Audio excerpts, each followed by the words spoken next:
Bonjour à tous, dans cette vidéo, nous allons voir comment calculer une probabilité dans une succession de deux épreuves indépendantes.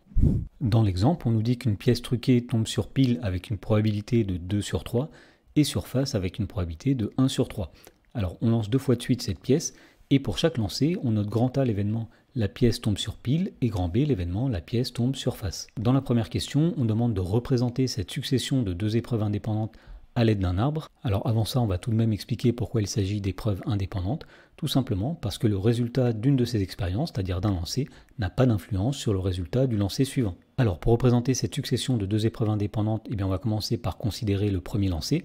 Lorsqu'on lance la pièce la première fois, il y a deux possibilités. Soit elle tombe sur pile, ce qui correspond à l'événement A, soit elle tombe sur face, ce qui correspond à l'événement B. Alors on sait d'après l'énoncé que la pièce tombe sur pile avec une probabilité de 2 sur 3, donc nous allons inscrire ici le nombre de tiers, et donc elle a une chance sur 3 de tomber sur face, donc nous mettons un tiers en dessous. Ensuite, on va considérer maintenant le deuxième lancer. Si jamais nous avions fait pile lors du premier lancer, il y a deux possibilités pour le deuxième lancer. Soit on fait à nouveau pile, c'est-à-dire que c'est l'événement A qui est réalisé, soit on fait face, c'est-à-dire que c'est l'événement B qui est réalisé. Et donc puisqu'il s'agit ici d'épreuves indépendantes, la probabilité de faire pile lors du deuxième tirage est inchangée, ce sera toujours 2 tiers, et de même la probabilité de faire face au deuxième tirage n'a pas changé, c'est un tiers. Ensuite, deuxième situation possible, si nous avions fait face lors du premier lancer, on peut soit faire pile lors du deuxième lancer, c'est-à-dire que c'est l'événement A qui sera réalisé, soit on peut faire face lors du deuxième lancer, c'est-à-dire que c'est l'événement B qui sera réalisé. Et encore une fois, puisqu'il s'agit d'épreuves indépendantes, les probabilités de faire pile et face ne sont pas changées lors du deuxième lancer. Autrement dit, on a 2 chances sur 3 de faire pile et une chance sur 3 de faire face. Dans la question numéro 2, on demande de déterminer la probabilité P1 que la pièce ne tombe jamais sur pile lors des deux lancers. Alors pour calculer la probabilité P1, on va essayer de repérer dans l'arbre le chemin qui correspond à cet événement.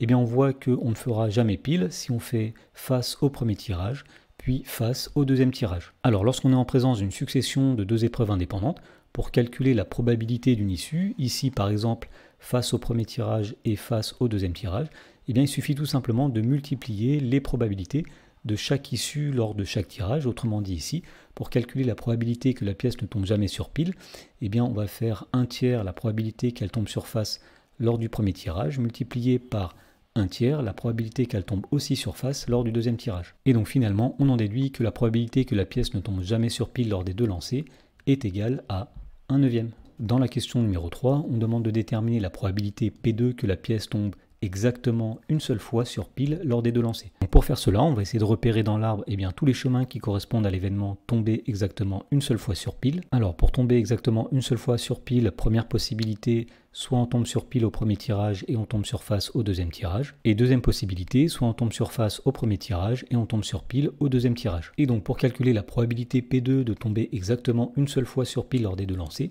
nous allons ajouter les probabilités qui correspondent à ces deux chemins qui sont ici. Alors pour calculer la probabilité qui correspond au premier chemin, c'est-à-dire la probabilité d'obtenir pile au premier tirage et face au deuxième tirage, cette probabilité est obtenue en multipliant tout simplement les probabilités qu'on rencontre lorsqu'on parcourt ce chemin. Autrement dit, la probabilité de faire pile au premier tirage puis face au deuxième tirage, c'est 2 tiers multiplié par 1 tiers. Et à cette probabilité, on va ajouter la probabilité qui correspond au deuxième chemin qui est ici, et on va faire de même en multipliant toutes les probabilités qu'on rencontre lorsqu'on parcourt ce chemin. Donc la probabilité de faire face au premier tirage puis pile au deuxième tirage, ce sera donc tout d'abord 1 tiers multiplié par 2 tiers. Et donc finalement, on trouve que P2 est égal à 2 tiers fois 1 tiers, c'est-à-dire 2 neuvièmes, plus 1 tiers fois 2 tiers, c'est-à-dire 2 neuvième, et donc on en déduit finalement que la probabilité que la pièce tombe exactement une seule fois sur pile lors des deux lancers est de 4 neuvièmes.